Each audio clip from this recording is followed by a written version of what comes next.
Welcome back to பிரின்ஸ்லிஸ் kitchen. இன்றைக்கி நம்ம ஃபிஷ் 65 எப்படி பண்ணுறதுன்னு பார்க்கலாம். அதுக்கு முன்னாடி பிரின்ஸ்லிஸ் கிச்சனை சப்ஸ்கிரைப் பண்ணுங்கள், பெல் ஐக்கனை ப்ரெஸ் பண்ணுங்கள். ஃபஸ்ட்டு நம்ம ஃபிஷ் 65 பண்ணுறதுக்கு இந்த மாதிரி போன்லெஸ் ஃபிஷ் பீசஸ் எடுத்துக்கலாம். அதில் நான் ஒரு 2 டேபிள் ஸ்பூன் அளவுக்கு ரெட் சில்லி பவுடர் ஆட் பண்ணியிருக்கேன்.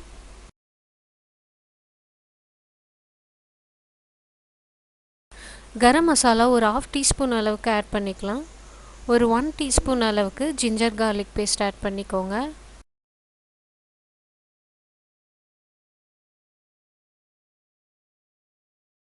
கொஞ்சமாக மஞ்சத்தூள் ஆட் பண்ணிவிட்டு ஒரு 1/2 லெமன் புழிஞ்சுக்கோங்க.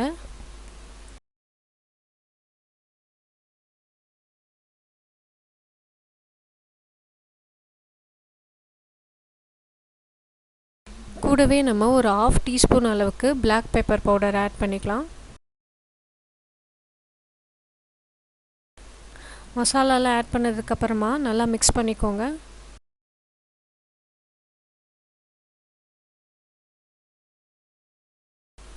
சால்ட் தேவையான அளவு ஆட் பண்ணி நம்ம மிக்ஸ் பண்ணிக்கலாம்.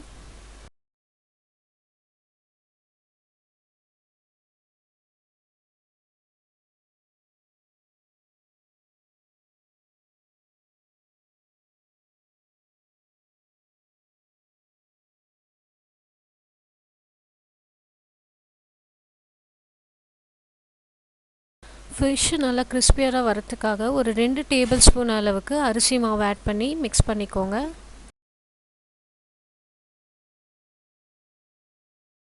மசாலாலாம் ஆட் பண்ணி மிக்ஸ் பண்ணதுக்கப்புறமா இதை நம்ம ஒரு 1/2 hour ஆச்சு மேரினேட் பண்ணலாம். அப்போ தான் நல்லா டேஸ்ட்டாக வரும். ஒரு 1/2 hour கழித்து ஃபிஷ் பீசஸை நம்ம ஃப்ரை பண்ணி எடுத்துடலாம். ஆயில் ஹீட் ஆனோடனே ஒவ்வொரு பீசஸாக ஆட் பண்ணி ஃப்ரை பண்ணிக்கோங்க.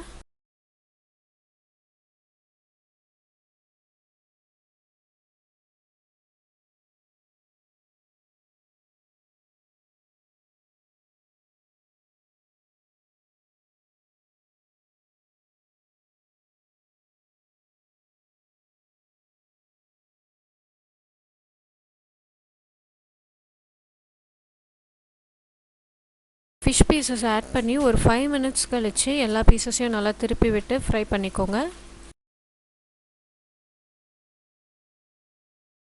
இப்போது எல்லாம் நல்லா ஈவனாக ஃப்ரை ஆகிடுச்சு. இப்போ நம்ம ஆயிலேருந்து எடுத்துடலாம்.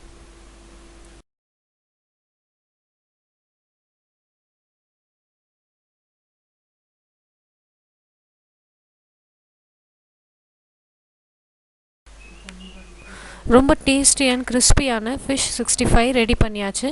கண்டிப்பாக இந்த ரெசிபியை உங்கள் வீட்டில் ட்ரை பண்ணிவிட்டு பிரின்ஸ்லிஸ் கிச்சனுக்கு கமெண்ட் பண்ணுங்கள். தேங்க்ஸ் ஃபார் வாட்சிங் பிரின்ஸ்லிஸ் கிச்சன்.